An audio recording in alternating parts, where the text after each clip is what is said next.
Pathin lung sin azalin YouTube lam le la sak thim te le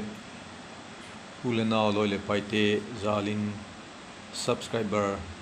1k ting kitung theita la sak thim te zal le pathin zalin le ulena loi le pai te ho subscribe jekin 1k ting kitung thei chaw hi YouTube hi sumdon na ding ngai tu ki hong hi pu pathin in lai pik te ho la ki phuk la ki sim te ho mi tam takin pachum na ni kha kulti hung ki bol hung ki hong zo hi ma ba na le pathin in lai pik te hung ki upload zel ding hi ulenaw te hon elengai thak pika pachum pi chi dingin pathin min kong don hi chule je video clip cha he kengu labonu kingin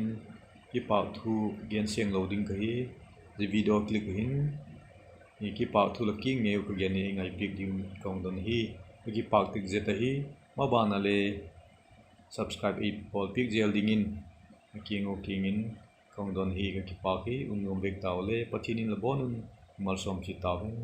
ki pa ki ame